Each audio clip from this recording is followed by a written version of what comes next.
আমন ধানের খিচুড়ি রান্না করব। এখন আমি চাউল ডালের মধ্যে সব মশলাগুলো দিয়ে দিব। এখন আমি তেল দিয়ে সব মশলা দিয়ে মাখিয়ে নিব। এখন আমি গরম পানি দিয়ে দিব। খিচুড়িও হয়ে গেল। আসসালামু আলাইকুম বন্ধুরা, আজকে আমি আমন ধানের খিচুড়ি রান্না করব। এখানে আমন ধানের চাউল নিয়ে নিয়েছি। এখন আমি কিছু মুসুরির ডাল দিয়ে দিব, আর কোনো ডাল দিব না। চাউলটা আমি সুন্দর করে দিয়ে নিলাম। এখন আমার যা যা মশলা লাগবে আমি এখানে নিয়ে নিচ্ছি। এখানে পেঁয়াজ কাঁচামরিচ কেটে নিচ্ছি, মশলা বেটে নিচ্ছি,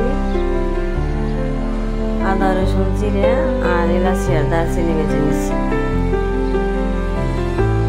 এইসব মশলাগুলো দিয়ে আমি খিচুড়ি রান্না করবো, গ্রামীণ স্টাইলে খিচুড়ি রান্না করবো। তাহলে সবার প্রথম থেকে শেষ পর্যন্ত পুরো ভিডিওটা দেখে নিও। এখন আমি চাউল ডালের মধ্যে সব মশলাগুলো দিয়ে দিব।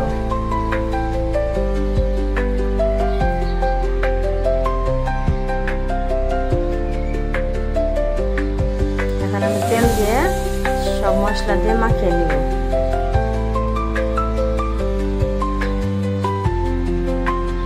মাখানো হয়ে গেল। এখন আমি গরম পানি দিয়ে দিব।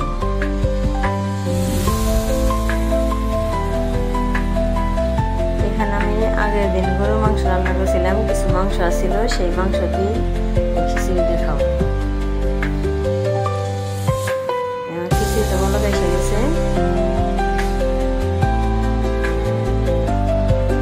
লবণ একটু কম হয়েছিল, আর একটু লবণ দিয়ে দিলাম।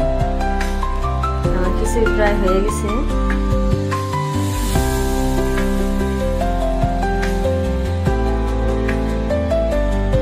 চাউলটা সিদ্ধ হয়ে গেছে। আমি তরকারিটা গরম করে নামিয়ে নিলাম। আমার খিচুড়িও হয়ে গেল।